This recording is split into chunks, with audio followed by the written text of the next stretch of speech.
We were talking about that crazy production schedule that you Oh have. yes, I mean it's remarkable. I don't know how they do it. It's craziness, but somehow they pull it off. I mean that last 2 hours is manic. Do you think it had to be that way for this to Oh, work? I have no idea. Just that's the way Lauren does it, and it's a success.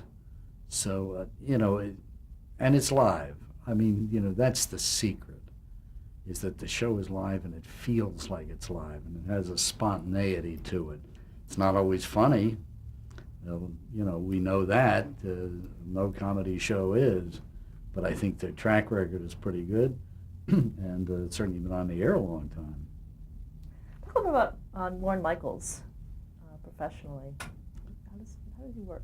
How does he work? Quietly.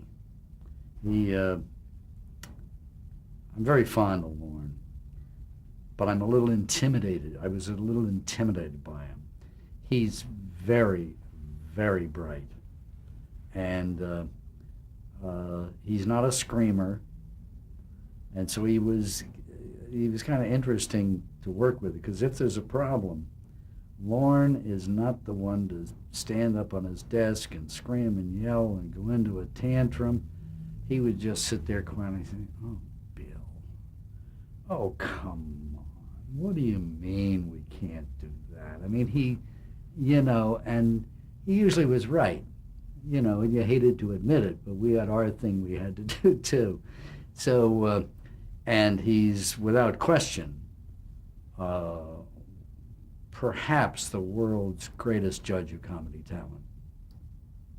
I mean, when you look at the people who have been discovered and come out of that show, I mean, it is just one after another. You start with Chevy and Belushi and Aykroyd, and pretty soon you're down to who's the big star now, Adam Sandler, and I mean, just incredible. How do you think he does it? Well, I mean, I think part of it is he was born that way, and he has a good, he was a writer, but I mean, I have no explanation why one person can pick out talent and one can't, but he can pick it out. We sure had him on that show. How often would you have these discussions with him when it got to that level of? Well, I mean, I saw him once a week, but didn't necessarily argue with him every time. I don't know. It's hard to say. I mean, there were times when you saw him frequently, and other times you didn't see him at all, or you didn't confer with him. I mean, I saw him all the time. Were there ever times where you couldn't come to an agreement and you had to take Yes. it to another level? Yeah. Oh yes. Oh yes. Of course, the worst one we had was, I think, the third show that I did was a sketch called Nerd's Nativity, in which we had the nerds, or high school kids, in a Christmas pageant, and Gilda was the Virgin Mary with a pie plate as a halo, and Alan Zweibel is on his hands and knees as a donkey, and this kind of thing. And Joseph was played by Bill Murray, and he's giving the Virgin Mary noogies and so forth. And we saw this as a spoof of the holiest day in Christianity, and we found this unacceptable. Lawrence saw it. I'm not going to say who's right or wrong, but he saw it as a spoof of high school plays, nativity plays, and there was nothing. Well, we went back and forth a million times on that thing. We were arguing literally when the show was on the air. He kept moving the sketch back in the sequence. But at 11:30, we still had not come to an agreement. My boss was on the phone out of a restaurant in New York. There was an NBC guy, I forget who it was now, Josh Kane perhaps, who was in the studio with me, and we were in Lauren's office, and we were discussing lines back and forth. No, you can't say that. You can't do that. And the cue card guys are running back up. I mean, this was the kind of insanity we went through. And he wouldn't, and it actually went on here with a couple of things that we still didn't want. But that was the worst one I remember. You said you still didn't want it, but it was still able to go Yeah, on. well, it did go on. This went on.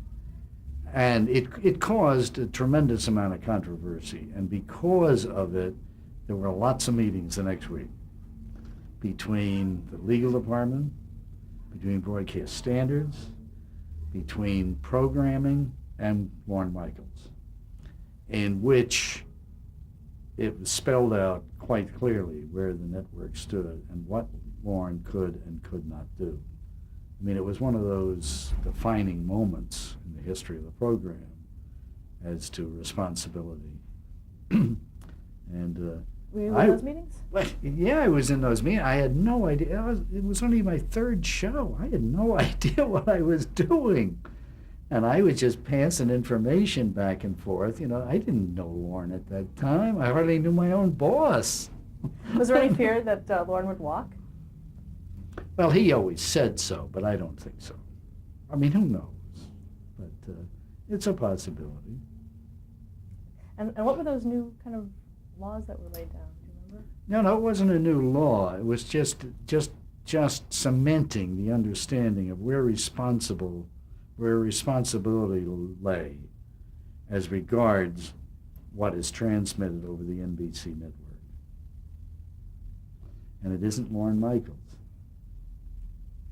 And if broadcast standards says you can't do it, you can't do it. You can argue about it, but that's where now it's still argued a lot.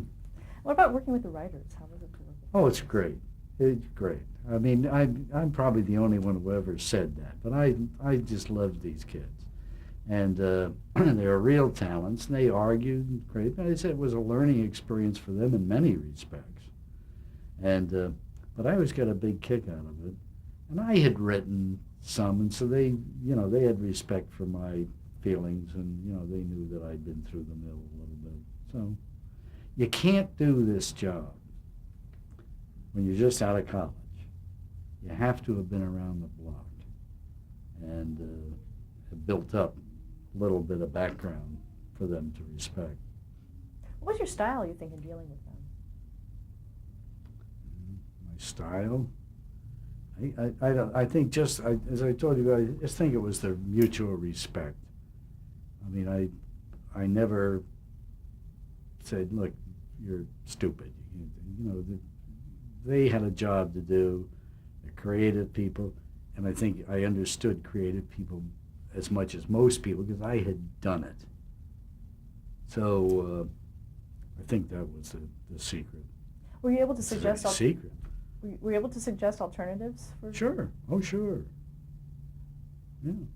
Didn't always pay attention to them, but they more likely didn't. Was, yeah, that's okay, Bill, and it ain't funny. Al Franken used to say that my only function on the show was to take out the jokes.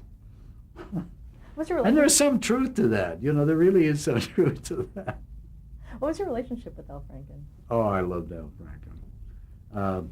Politically, we are poles apart. But Al was as tenacious as anyone could be. I mean, he never gave up. If he'd take it to, I've got to talk this over with Fred Silverman. Well, you're not going to go to Fred Silverman, but he would take it to the last ounce. He was a beauty. What were some of the more difficult points for you on the show in terms of what you were doing? Difficult? Well, I mean, difficult people or difficult... Yeah, just some of the big challenges that you faced, specifics. You mentioned Nude Beach and Murder Nativity, those kinds of things. Yeah. Did you have a lot of that? Well, I can't put my finger on one that was any worse than the other. There always seemed to be one, but the what's my addiction was a big problem. But every once in a while, they'd throw in stuff which never did get on the air. I guess the big problem was sometimes when they tried to sell something that was clearly unacceptable, a Holocaust sketch or something like that. I mean, Hitler's hotel and stuff. I mean, you couldn't do things like that. What about the guest hosts and performers? Yes. Well, what do you want to know about them? Well, first of all, some were good, some were bad. We found if there were mistakes that were made, chances are they were a Hollywood person, because Hollywood people were used to retakes, and they sometimes had a little difficulty with live television. There were some who surprised you. Two in particular, and I'm very fond of both of them, were Don Rickles and Robin Williams, whom you might expect to be so awful that they would drive a censor up the wall. However, they are both great professionals, both charming, both would come to me, say, I want to do this joke, that joke. They would ask about them. I mean, they were terrific. And there were others who weren't so hot. Like who? I think the worst one, in my experience, now Lorne will tell you that the worst host in the history of the program, and he's going on record with this, so I don't think I'm telling any tales out of school. He claims that the worst one was Milton Berle. Probably because Milton, this is before my time, but chances are he probably tried his old Texaco shtick and tried to take over everything. The one that I thought was really lame was, in Lorne's time, was Robert Culp, who considered himself a comedian. And he came in with a monologue that was about 10 minutes long and didn't have a laugh in it. And so he was tough. When Dumanian came in, she was a women's liber and came in and had a string of women hosts, some of whom were really bad. Who's the model with the thing in her teeth? What's her name? I can't think of her name. She's a very famous model. Anyway, she was a foul mouth and was swearing all over the place, and she was unfunny to begin with. Can't think of her name. She was the top model for many years. She has a little split in her teeth in the front, like Letterman. Lovely, beautiful woman. Anyway, so there were a few there that didn't come up to scratch. You mentioned the Jean Dumanian season. Can you talk a little bit about why it failed the way it did? These are my opinions, but in the first place, Jean wasn't funny. Didn't have a comedic sense. She'd been a casting director, producer, and her cast was weak, and her writing staff was weak. Aside from that, it was great. And she was a difficult lady. I like Jean very much. Personally, she's really a very, very bright woman, but she was out of her element in this particular thing. Is it true that she consulted with Woody Allen? Every day. Oh, all the time. All the time. Sit in the back of the control room on the phone with Woody. Yep. And they've apparently had a big split. She's suing him, and it's a big deal. But yeah, and it was tough. It was tough because we could watch the show dissolving in front of our eyes. It was too bad. And how did Dick Ebersol handle it? Well, Brandon Tartikoff was the head of programming at the time, and he wanted to save the show, and he brought in his best friend, Dick Ebersol. I forget, Dick was doing some other show, some music show at the time. And he brought in Dick, who isn't necessarily the funniest man in the world, as fond of Dick as I am. But Dick made a very smart move. First of all, he kept Eddie Murphy. That was the first thing he did. She was a Jean Dumanian. Eddie was a Jean Dumanian fine. Dick kept him, and he also hired successful people. He hired Billy Crystal, hired Marty Short, he hired Chris Guest. He unfortunately hired Michael O'Donoghue, who was a writer too, and he had another writer, a guy named Bob Tischler, and together all of these people saved the show. But it took professional talent to do it. It wasn't the amateur kids anymore. This was the real stuff. And that was a very, very smart thing on his part. And how about the atmosphere at the offices, in the production offices? The production offices, well, I'm happy to say that there was a great book about the first 5 years of Saturday Night Live, written by Doug Hill, Jeff Weingrad, called Saturday Night Live something or other. And it went into the whole drug thing. I never saw it. Of course, I wasn't there at 2 o'clock in the morning either. But as far as I know, those problems had pretty well dissipated. I mean, Belushi had gone, and the heavy drug use, as far as I know, they probably were smoking pot and whatever, but that abusive drug use, I think, had pretty much disappeared by that time.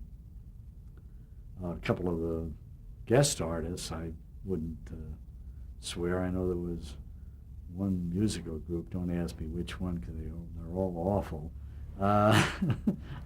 Somebody said, what was the worst thing about Saturday Night Live? And I always said, the music. It was just not my bag.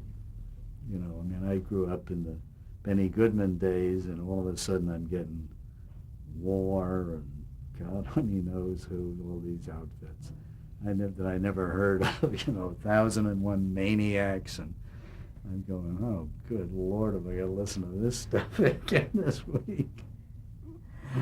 But did you have, when a guest would come on, did you Yes. have any contact with them, any initial contact, giving them sort of the rules of the game? No, not really.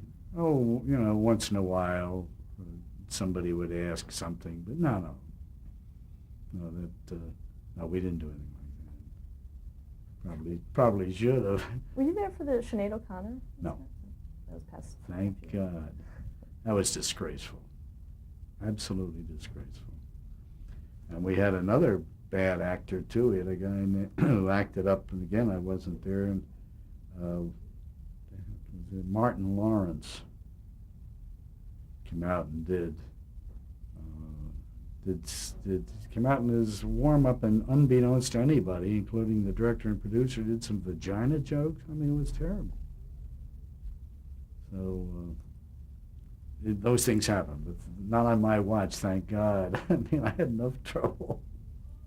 Let's talk about some of the people that you worked with, Yes. and your relations, specifically regarding the standards and practices. Okay. Starting with Bill Murray. Bill Murray, I don't recall ever having a problem with Billy. He, again, you get to the regular cast members, and they never acted up. Eddie Murphy never acted up. He went on to, be Mr.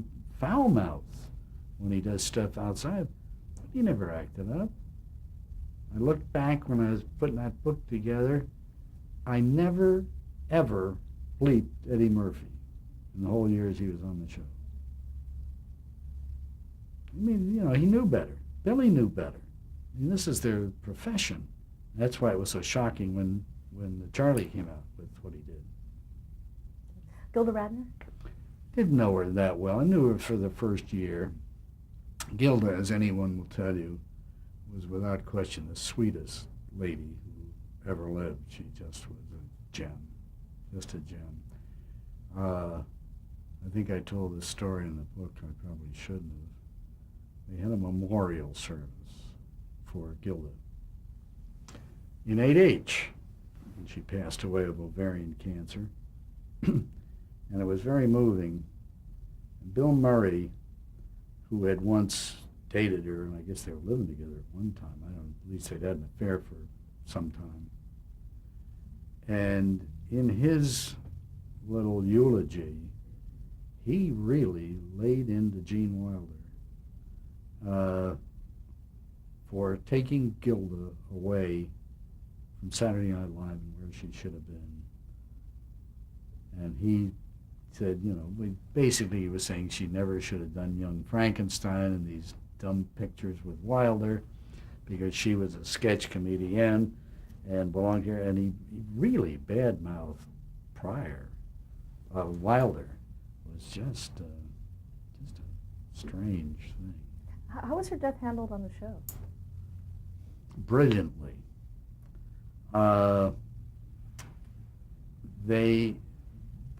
Again, one of the great coincidences is that week the show was hosted by Steve Martin. And they dug up a sketch. Actually, it wasn't a sketch, it was a dance that Steve and Gilda had done in a previous show, in which she's at one side of a bar and he's at another. It's like an old 40s Fred Astaire picture. And these two do this dance. And that was the way the show began. And Steve just referred to it. They did this dance number, which was brilliant to begin with. And then here was this death. And he remarked on it. And he handled it brilliantly. Thank God he was there. Anybody else, who knows? But it was just right. Just right. Garrett Morris? Well, I didn't know Garrett again very well. He was there my first year, and he was, Garrett was what he was. I didn't know it, but apparently he had a drug problem. I ran into Garrett 20 years later in Hollywood when I was working for the WB, and he was doing a Wayans Brothers show, and he was playing their uncle or something, and I saw Garrett. Well, you couldn't believe somebody from Saturday Night Live was there, Garrett. So we had a nice reunion. He's a very, very nice man, and I think he had a very tough time on Saturday Night Live. Token black and all of that stuff. But he had some funny characters. He was a talented guy, but he was in a tough spot, I think. Were there a lot of racial type issues that you had to deal with? No, I don't think so. Only in the sketches and the stereotyping, but not with the personalities. No. Lorraine Newman? Well, Lorraine, she was sort of a secondary player really at that time. The stars were Gilda and everything, and she was a wonderful performer, a very sweet girl. She had a lot of physical problems. She had dyslexia or something. She was skinny as a rail. I understand she's straightened herself up, but she was. I think she really had some self-image problems, and I don't know all the symptoms of dyslexia, but she was sure a skinny thing. Nice. Anorexia, is that? Yeah, maybe that's what I'm thinking of. Yeah, that's right. Dyslexia is the eyes, isn't it? Sorry about that. Anorexia, yes. Yeah. Was Dan Aykroyd there at the time? No, he'd left. Julia Louis-Dreyfus. There's another sweetheart. She and I got along very well. We shared the same birthday. And Brandon Tartikoff was also January 13th, so the three of us always had birthday. But I remember when she and Gary and Brad came into the show. And I think they were, did Lauren bring them in? I can't remember. Isn't that awful? Anyway, they came in right from university. They'd been in school together, as you may know. And they came in and they literally, it's like they'd never seen New York before. I mean, they weren't hicks, but they were very funny people. But, nobody, writers and so forth, didn't really know what to do with them at that point. But I was always very fond of them on a personal basis because they were hardworking, they were talented, and they grew into it. They all did. They all became very proficient people. And Brad never really cared for it too much. That's why he became a producer, of course. So I'm not sure he was that thrilled.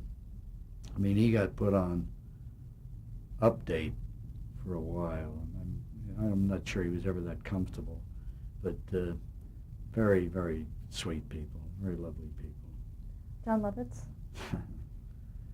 Herb Sargent told me one time that he thought John Lovitz was the funniest man who'd ever been on the show. Now that's saying something. When you think he'd been through, Billy Crystal and Eddie Murphy and everybody else. Now, I don't know whether you know that. Lovitz told me one time. Lovitz comes from Encino. His father's a doctor in Encino. And Lovitz told me one time that until he got the Saturday Night Live job, he had never made a nickel in show business. He'd never been paid. Well, it's one of his stories. But, because he came from a comedy group and so forth, but maybe they were all working for free to be like auditions or something. But in any case, if he made any, it wasn't much. But this was a huge break for him, and I think he's brilliant. I think he's brilliant. And I love him. He's a nice boy. Stop there to change the tape.